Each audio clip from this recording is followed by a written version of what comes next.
Gjatë 24 orëve të fundit, sipas njoftimit zyrtar të drejtorisë vendore të policisë Fier, specialistët e qarkullimit rrugor arrestuan FT, 19 vjeç, banues në fshatin Çerm Divjak, pasi duke drejtuar automjetin pa leje drejtimi është përplasur me një mjet bujësor me drejtues shtetasin BS dhe më pas është larguar nga vendi i ngjarjes. Si pasojë e aksidentit janë dëmtuar drejtuesi i mjetit bujësor, shtetasi BS, si dhe djali i tij i mitur, pasagjerë në mjet të cilët ndodhen në spital jashtë rrezikut për jetën. Gjithashtu kanë arrestuar shtetasin OP, 29 vjeç, pasi drejtonte pa leje drejtimi një motomjet pa targa. Po nga këta specialist u referuan materialet në prokurori ku nisi procedimi penal për 2 shtetas të mitur pasi drejtonin pa leje drejtimi një automjet dhe një motomjet pa targa.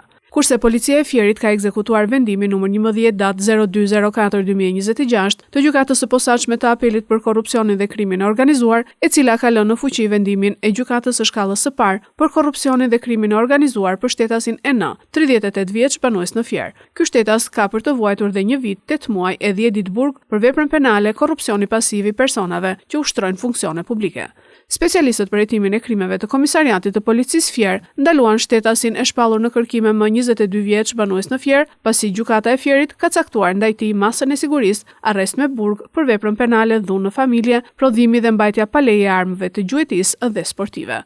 Po nga këta specialist u referuan materialet në prokurori, ku nisi procedimi penal për shtetasit LA, 39 vjeç, banues në fshatin Driz, pasi ka ushtruar dhunë ndaj bashkëshortes së tij. EK, 30 vjeç, banues në Fier, pasi gjatë kontrollit të automjetit ju gjet dhe sekuestrua një stemë ngjashme me ato të policisë. AG, 47 vjeç, banues në Fier, pasi u konstatua duke kryer punime pa leje.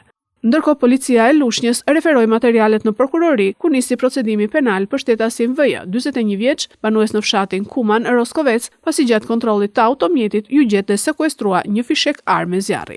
Materialet procedurale ju referuan prokurorisë së Fierit për veprime të mëtejshme.